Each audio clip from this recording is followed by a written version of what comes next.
Sushil Kumar Modi. Please, no, I am not allowing you. Mr. Sushil Kumar Modi. No. Nothing will go on record without permission. Nothing will go on record. Mr. Sushil Modi. आप बोलिए। सभापति महोदय, मैं केंद्रीय budget के पक्ष में बोलने के लिए खड़ा हुआ हूं। सभापति महोदय, पूरी दुनिया में ऐसा वैश्विक संकट पैदा हुआ जिसमें 90% से ज़्यादा दुनिया के देशों की जो जीडीपी थी उसमें गिरावट आ गई, कॉन्ट्रैक्शन आ गया। और मैं प्रधानमंत्री जी को धन्यवाद देना चाहूँगा जिन्होंने कहा कि जान है तो जहान है। प्रधानमंत्री जी ने कहा कि GDP growth will recover from temporary shock of pandemic but human lives that are lost can not be brought back. अर्थव्यवस्था के सदमे से तो देश उबर सकता है, दोबारा पटरी पर अर्थव्यवस्था लौट सकती है, परंतु जिंदगी को लौटा कर नहीं लाया जा सकता है। सभापति महोदय, इस देश में प्रधानमंत्री जी ने स्ट्रिंजेंट लॉकडाउन लागू किया।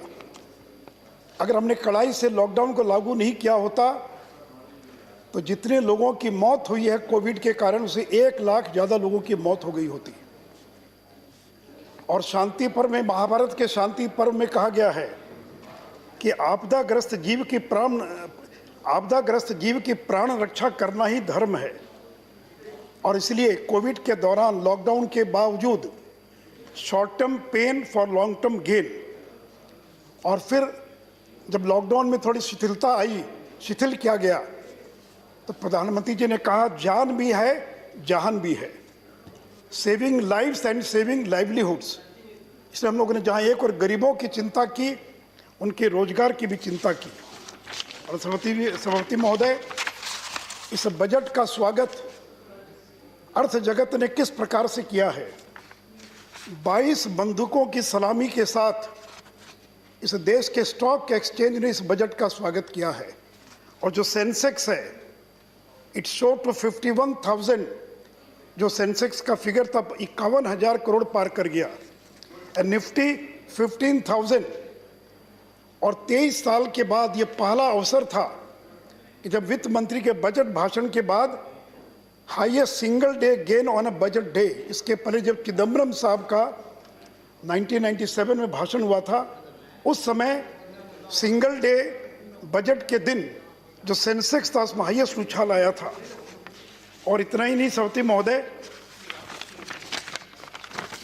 इस बजट को देश के अखबारों ने, देश के अर्थ जगत के लोगों ने किन सुर्खियों में इसका स्वागत किया है। एक ने कहा बोल्ड एंड रिफॉर्मिस्ट बजट, एक ने कहा FM breaks taboos puts economy on turbo charge, FM takes on challenge with simple budget, Pant and Pujara, FM delivers a booster dose. एक ने कहा budget bets big on growth, एक ने कहा bold leap no playing to gallery. एक अखबार ने headline दिया we have spent and we have spent. सभापति महोदय, मैं पिछले 25-30 साल से केंद्रीय बजट को देखता हूँ, लेकिन ये पहला बजट था जिसकी कहीं आलोचना मुझे दिखाई नहीं पड़ी। अब विपक्ष का काम तो आलोचना करना, वो तो करेंगे ही, अच्छी बात की भी आलोचना करेंगे। और मुझे सिब्बल साहब के बजट भाषण से बड़ी निराशा आई। मुझे लगा कि बहुत तर्क के साथ सरकार की आलोचना करेंगे, लेकिन मुझे तो घोर निराशा हुई सिब्बल साहब के पूरे भाषण को सुनकर। तो सभापति महोदय, इस बजट की जिस प्रकार से देश ने स्वागत किया है, और इतना ही, अभी गरीबों की बात कर रहे थे, तो लॉकडाउन के दौरान प्रधानमंत्री जी ने 80 करोड़ गरीबों को 8 महीने तक 40 किलो अनाज और प्रत्येक परिवार को 8 किलो दाल देने का काम किया।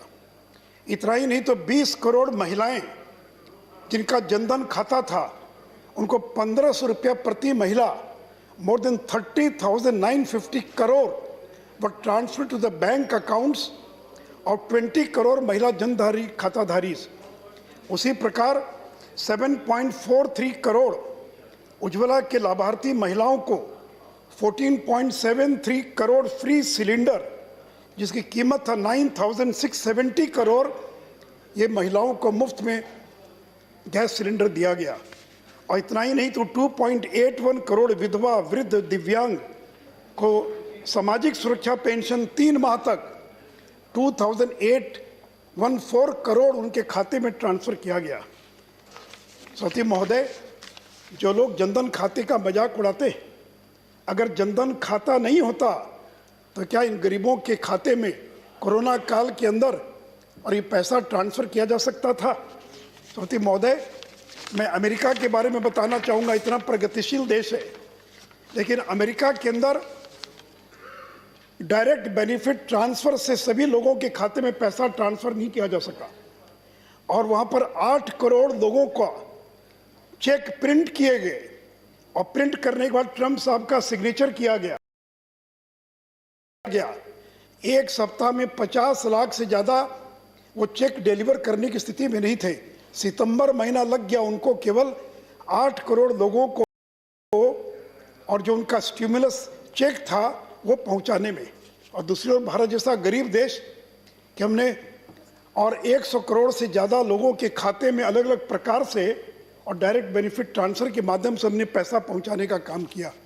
और स्वती महोदय, आत्मनिर्भर भारत पैकेज के तहत कुल मिलाकर और आरबीआई ने जो कदम उठाए, 27 लाख करोड़ से ज़्यादा का आत्मनिर्भर भारत पैकेज 1, 2, 3 ये देश के द्वारा आदरणीय प्रधानमंत्री के द्वारा प्रोवाइड किया गया। It was like 5 mini budgets. और स्वती महोदय, ये लॉकडाउन अगर सफल हुआ, वो क्यों सफल हुआ? अगर 10 करोड़ गरीबों के घर में शौचालय नहीं बने होते तो आप सोचिए लॉकडाउन में लोग घरों में शौच के लिए जाते कि बाहर जाते। अगर लॉकडाउन सफल हुआ तो उसके अंदर इन शौचालयों की बहुत बड़ी भूमिका है। अगर एनडीए की सरकार ने घर घर बिजली नहीं पहुंचाई होती और शहरों में 24 घंटे बिजली नहीं होती तो लॉकडाउन के दौरान लोग जो ओटीटी पर और नेटफ्लिक्स पर जो सारे चीज़ों को टीवी को देख रहे थे, समय काट रहे थे, वो शायद नहीं काट पाते। अगर उज्ज्वला गैस के सिलेंडर्स नहीं मिले होते तो गरीबों को अपना लकड़ी इकट्ठा करने के लिए घर के बाहर जाना होता। तो इसलिए सवती महोदय, हमारी सरकार ने, और इससे मुझे आश्चर्य लगता है कि बार बार अदानी और किसकी चर्चा होती है। ये जो मुफ्त सिलेंडर मिला क्या अदानी को मिला? ये मुफ्त अगर अनाज मिला तो क्या टाटाज और बिरलाज को मिला? सवती महोदय और सवती महोदय, प्लीज मैं अपेक्षा करता हूं कि मेरी मेडन स्पीच है, मेडन स्पीच तो कम से कम प्रसिद्ध मत कीजिए। सवती महोदय, मुझे आश्चर्य लग रहा था, सिब्बल साहब आंकड़े गिना रहे थे कि रेवेन्यू कलेक्शन कम हो गया, इनकम टैक्स का कलेक्शन कम हो गया। जब पूरा देश कोविड के अंदर और लॉकडाउन के अंदर है तो आखिर रेवेन्यू कलेक्शन तो कम होना ही था सवती महोदय। और सवती महोदय, revenue loss to union and states 23% कम संग्रह हो पाया रेवेन्यू। 4,65,000 करोड़ कम संग्रह होने की संभावना है। There was a less revenue will be collected under corporate tax 34.50%, income tax 28%, GST में अभी भी 11.72% का रेवेन्यू का शॉर्टफॉल है। सवती महोदय, लोग थोड़ा बातचीत ना करें तो ज़्यादा बेहतर होगा। If you have to discuss something, go to the lobby and discuss and come back. This is his maiden speech. You know सवती the महोदय, procedure of the house. इस कोरोना काल में सभी लोग उम्मीद करते कि जो नया बजट आएगा उसमें कोई नया टैक्स होगा, कोई कोविड टैक्स होगा, वेल्थ टैक्स बढ़ाया जाएगा। लेकिन मैं प्रधानमंत्री जी को धन्यवाद देना चाहूँगा कि 23% से ज़्यादा रेवेन्यू कलेक्शन कम होने के बावजूद हमारी सरकार ने एक भी नया टैक्स नहीं लगाया। किसी प्रकार से आम आदमी को पर हमने कर का बोझ देने का काम नहीं किया। और जबकि पिछले ही साल हम लोगों ने इनकम टैक्स में भारी रिबेट दिया, जिसका परिणाम था कि 40,000 करोड़ का रेवेन्यू हमने फॉरगोन किया। कॉर्पोरेट टैक्स में 1920 में 1,45,000 crore annual revenue forgone. Dividend distribution tax में 25,000 करोड़ का रेवेन्यू फॉरगोन था उसके बावजूद। और इसलिए हम लोगों ने और कोविड काल में इस देश की जनता पर किसी प्रकार का कर का बोझ नहीं लादा। और सवती महोदय, हमने एक नया सेस लगाया, that was the agriculture infrastructure development cess, and by levying this cess the government of India will be collecting more than 30,000 crore as a cess, and this fund will be spent for the augmentation of the mandis, of the APMCs और agriculture के infrastructure के लिए ये 30,000 crore spend किया जाएगा। और साथ ही महोदय, हम लोगों ने ये सेस जो लगाया, हम लोगों ने पेट्रोल पर, डीजल पर सेस लगाया, 12 चीज़ों पर कस्टम ड्यूटी कम किया, लेकिन हम लोगों ने जनता पर बोझ नहीं पड़ने दिया। हम लोगों ने basic excise duty, custom duty को कम किया और कम करने के बाद हमने ये सेस लगाया ताकि जनता पर कोई बोझ नहीं पड़े। और मैं एक आर्टिकल पढ़ रहा था कि सेस लगा दिया तो डिविजिव पूल में ये नहीं जाएगा, तो राज्यों को उसका लाभ नहीं मिलेगा। तो मैं सदन को बताना चाहूँगा कि आखिर ये सेस जो है, जब इंफ्रास्ट्रक्चर पर खर्च होगा एग्रीकल्चर का, तो राज्यों में ही खर्च होगा, राज्यों के माध्यम से ही खर्च होगा, तो ultimately this cess will go to the states. इसलिए यह कहना कि ये जो सेस है इससे और डिविजिव पूल में नहीं होने के कारण राज्यों को उसका नुकसान होगा। समिति महोदय, अब एक चर्चा और ये वी शेप्ड रिकवरी और डब्ल्यू शेप्ड रिकवरी और यू शेप्ड रिकवरी। तो मैं बताना चाहूँगा समिति महोदय कि आरबीआई की फाइनेंशियल स्टेबिलिटी रिपोर्ट, एनओसीज की फर्स्ट है एडवांस एस्टीमेट और इकोनॉमिक सर्वे 2021, ये all have predicted it will we shaped recovery. We shaped recovery का मतलब कि जहाँ पर जीडीपी नीचे गया और फिर वो ऊपर की ओर बढ़ा, this is known as a V shaped recovery. चौथी महोदय, Q1 के अंदर जीडीपी कॉन्ट्रैक्टेड टू -23.9%, Q2 -7.5%, और अब Q3 में ये घटकर 0.1% रहने की संभावना है। और सभी लोगों ने इस बात का आकलन किया कि real GDP is estimated to contract by only 7.7% during 2021। और साथ ही महोदय, ये वी शेप रिकवरी है और 21-22 के अंदर IMF ने प्रेडिक्शन किया है it will be 11.5% GDP growth in India. Economic survey ने भी 11% और आरबीआई की मॉनेटरी पॉलिसी स्टेटमेंट ने भी 10.5% रियल जीडीपी का और आकलन किया है। सरस्वती महोदय, मुझे पूरा विश्वास है कि जुलाई के बाद जिस तरह से देश की अर्थव्यवस्था तेजी से ऊपर की ओर बढ़ रही है कि हम वी शेप्ड रिकवरी के साथ और फिर अर्थव्यवस्था को पुरानी पटरी पर लाने का काम करेंगे। और साथ ही महोदय, इन्फ्लेशन नियंत्रण में रहेगा। और इतना ही नहीं तो समय नहीं है कि अभी जनवरी माह के अंदर all indicators in improving power consumption, railway freight, GST collection, manufacturing capacity utilisation, manufacturing PMI and PMI service index, इन सबों में लगातार जो है और सुधार दिखाई पड़ रहा है। और जो कंज्यूमर प्राइस इंडेक्स है that has also come down to 4.59% in the month of December, or food inflation has also come down from 9.5% to 3.41%।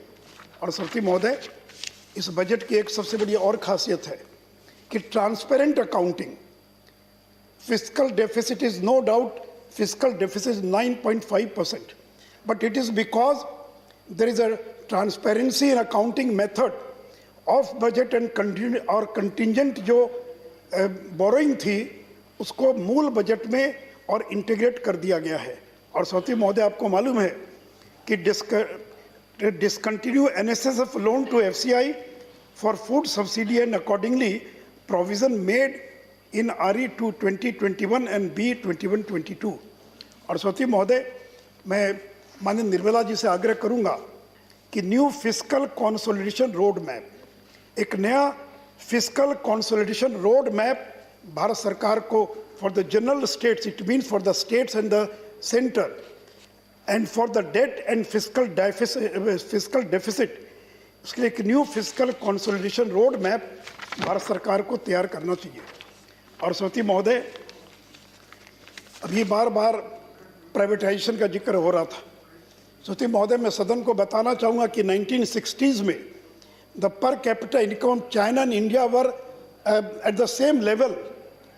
60 के दशक में चीन और भारत का जो प्रति व्यक्ति आय थी ये लगभग बराबर थी, लेकिन चाइना ने 74 में China open it's economy and India open it's economy 1991। और इस डिलेड इकोनॉमिक रिफॉर्म और एक्सेसिव रेगुलेशन के कारण, इसलिए इस बजट की एक और बड़ी खासियत है माइंडसेट को बदलना।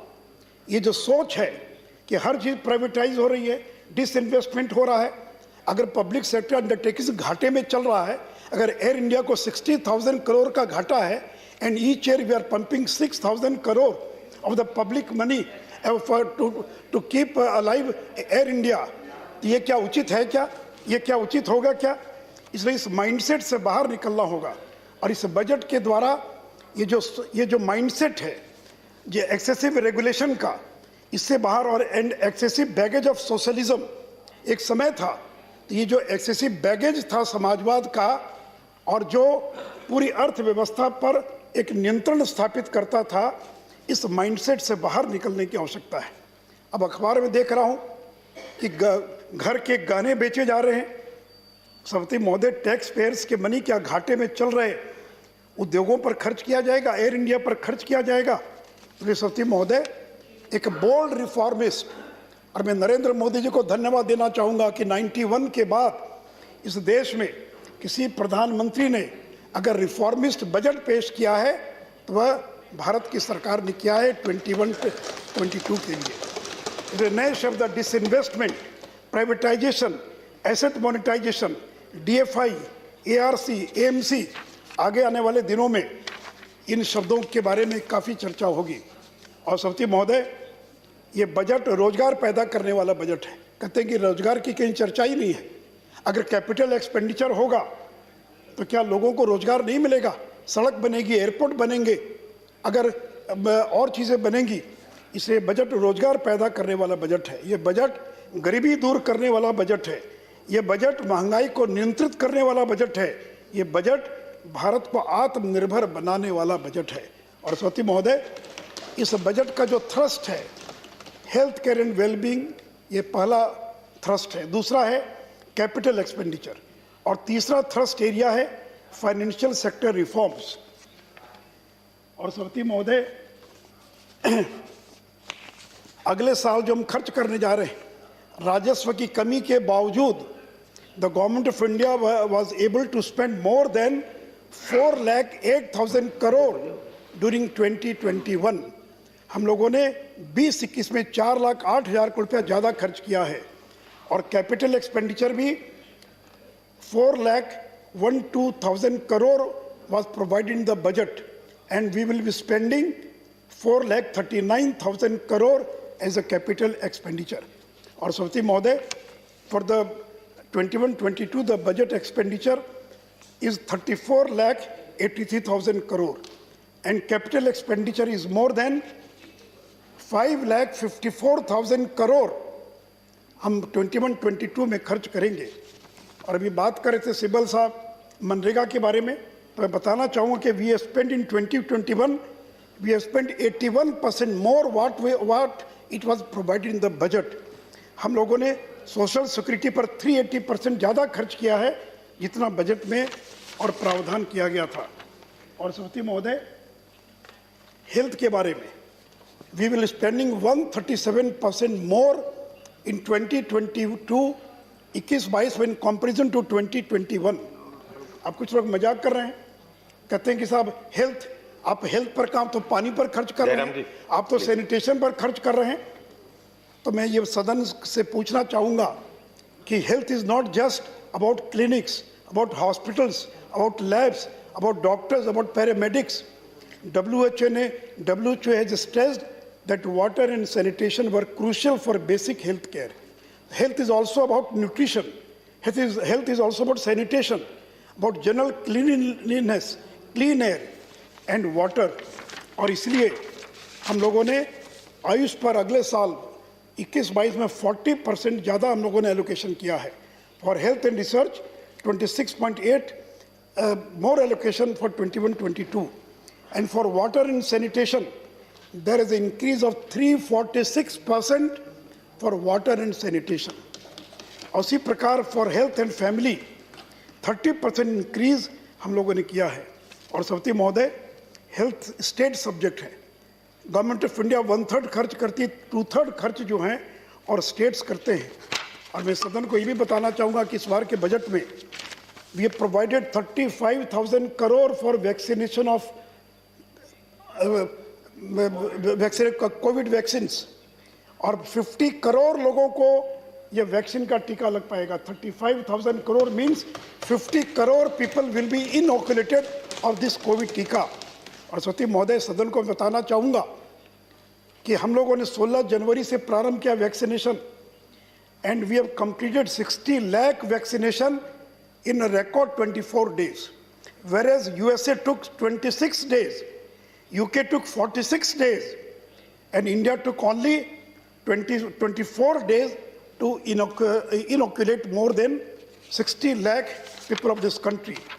और सरती महोदय, मैं एक बात और सदन को बताना चाहूँगा कि हम लोगों ने केवल अपने देश में टीका नहीं लगा रहे, हम लोगों ने भूटान को 1.5 लाख, मालदीव्स को 1 लाख, बांग्लादेश को 20 लाख, नेपाल को 10 लाख, म्यांमार को 15 लाख, श्रीलंका को 5 लाख, बहरीन को 1 लाख, ओमान को 1 lakh, Afghanistan we have sent 5 lakh doses of corona vaccine to Afghanistan without charging a single penny. और हम लोगों ने 12 देशों को 62 लाख फ्री में वैक्सीन का टीका पहुंचाने का काम किया। Already it is been delivered, it is not that it is in pipeline, it is already been delivered. और इतना ही नहीं, कॉमर्शियल कॉन्ट्रैक्ट भी हम लोगों ने किया है 8 देशों के साथ। बांग्लादेश को 50 लाख वैक्सीन का टीका हम लोगों ने कॉमर्शियल कॉन्ट्रैक्ट किया है। Morocco 20 lakh, Brazil 20 lakh, Egypt 50,000, Algeria 50,000, South Africa 10 lakh, Kuwait 2 lakh, UAE 2 lakh.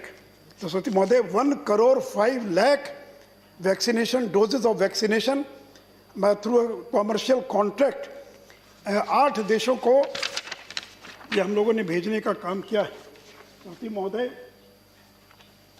समय कम है।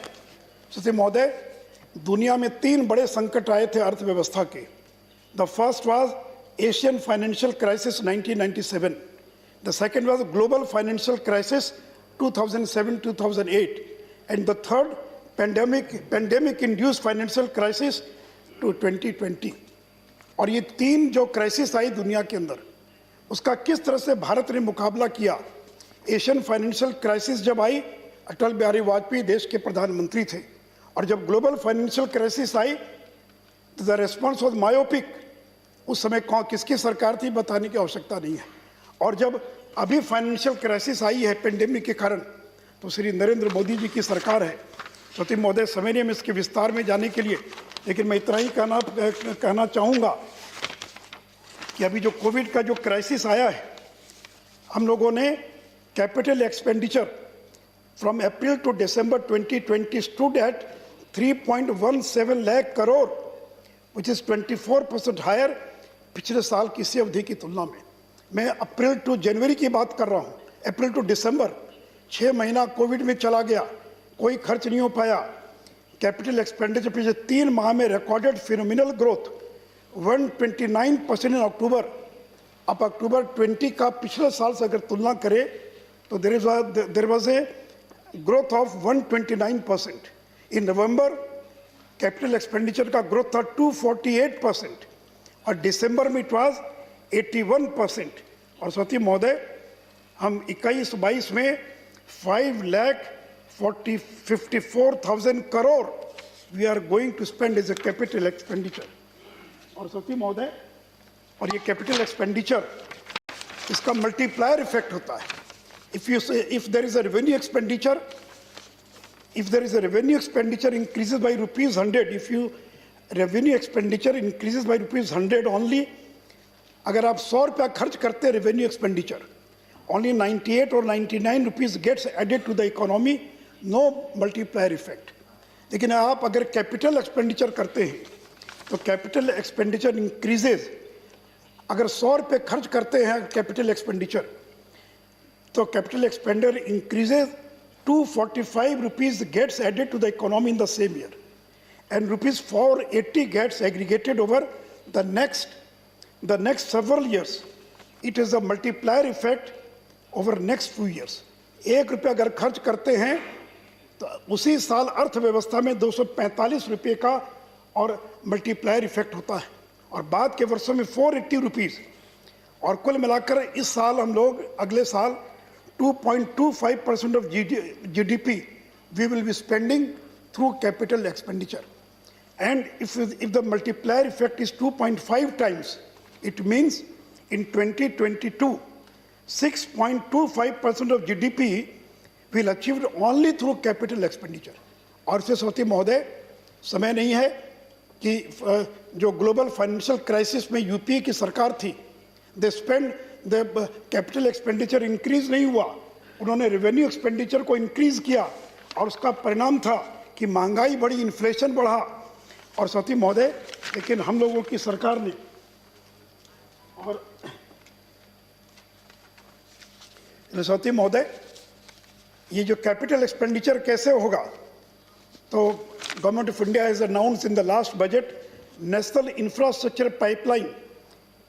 In the last budget 100 lakh crore, 100 lakh crore अगले 5 साल के अंदर। सभापति महोदय, मैं फिर रिपीट करना चाहूंगा, government of India will spending 100 lakh crore in the next financial year for the development of the infrastructure, and that will be the world-class infrastructure will be developing through this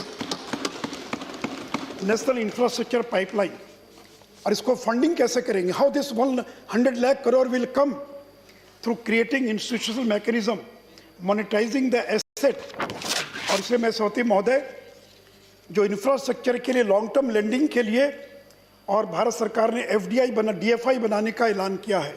Development financial institution, the normal commercial banks, they are not capable to provide long-term lending to the infrastructure projects.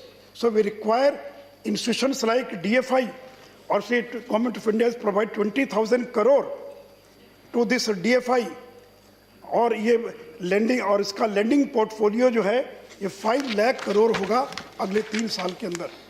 और सती महोदय, asset monetization, और इसलिए national monetization pipeline, like national infrastructure pipeline, there will be national monetization pipeline, or NHAI.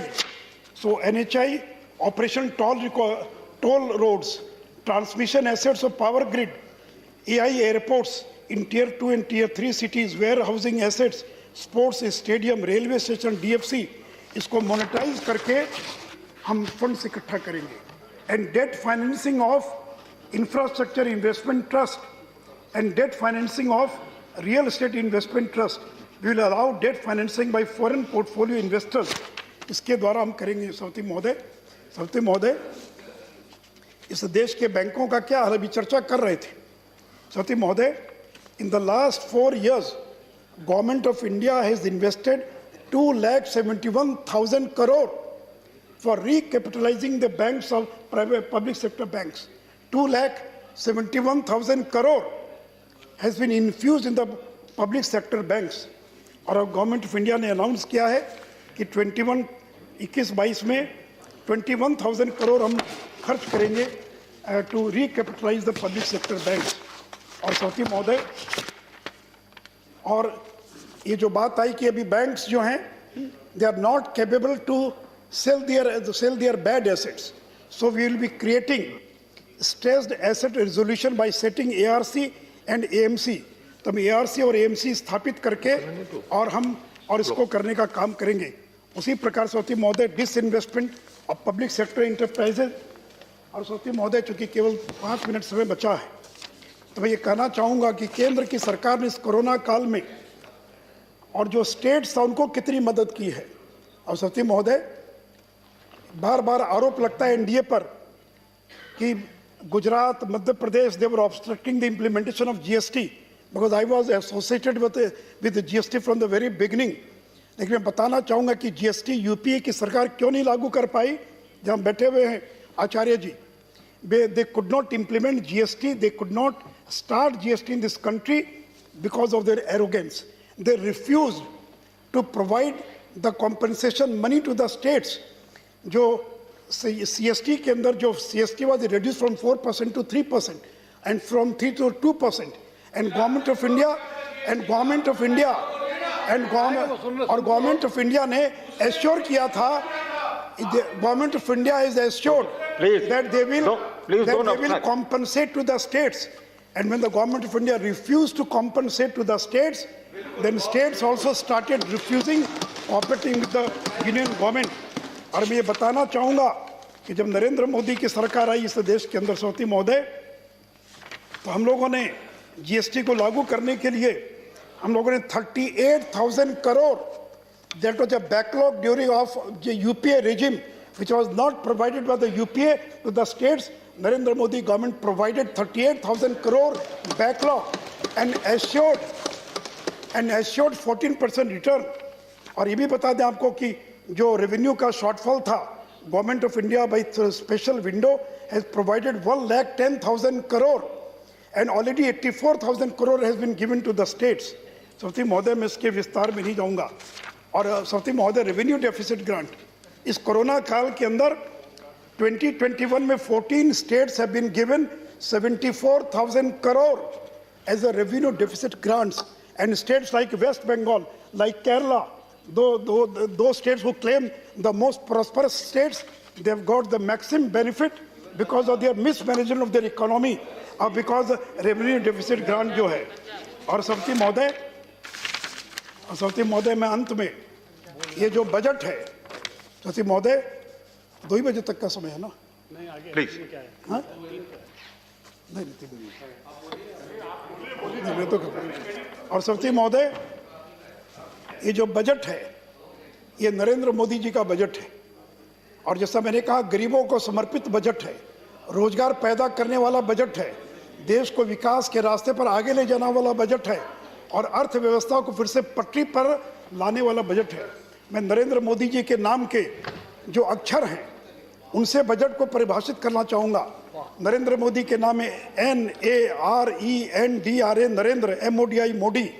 So N stands for नया Bharat, N stands for new India, A of Narendra Modi stands for आत्मनिर्भर Bharat, R stands for radical reforms, E stands for electronic agri market, N stands for new financial structure, D stands for disinvestment, R stands for railway and roads, and A stands for agriculture reforms.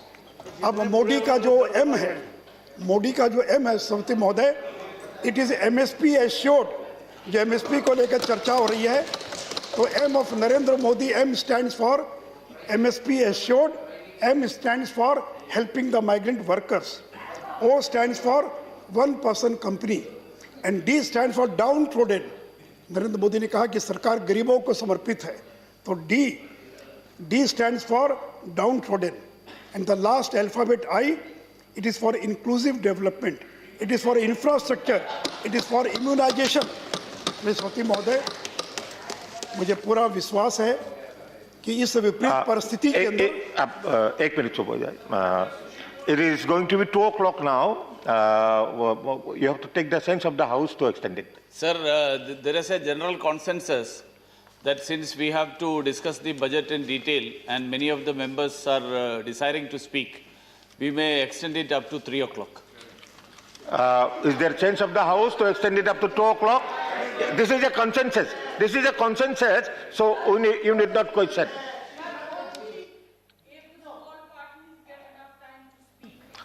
You speak to your leader, he will speak on behalf of you. Mr. Modi, please carry on.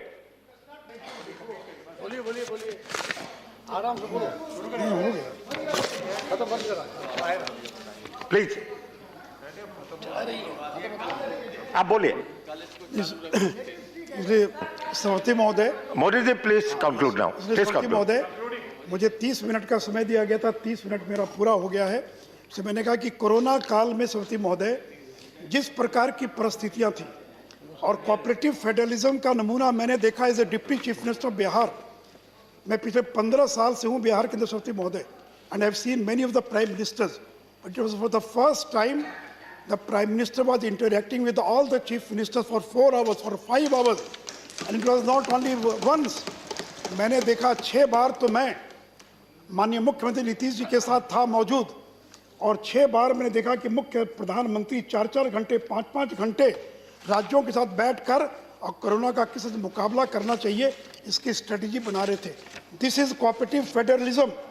और मैं जानना चाहता हूँ इसके पहले जो प्रधानमंत्री हुए थे उन्होंने कितनी बार राज्यों के साथ इस प्रकार से और कोई चर्चा की होगी और कोई बातचीत की होगी।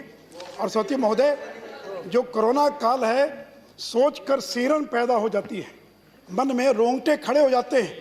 किस प्रकार की परिस्थितियां थी और उस परिस्थिति को अगर कोई निकाला है तो उस व्यक्ति का नाम नरेंद्र दामोदर दास मोदी है। Thank you, thank you. Saraswati महोदय, इसलिए मैं फिर से एक बार इस शानदार बजट के लिए, इस ऐतिहासिक बजट के लिए श्रीमती निर्मला सीतारमण जी और देश के प्रधानमंत्री को बधाई और धन्यवाद देता हूँ। धन्यवाद।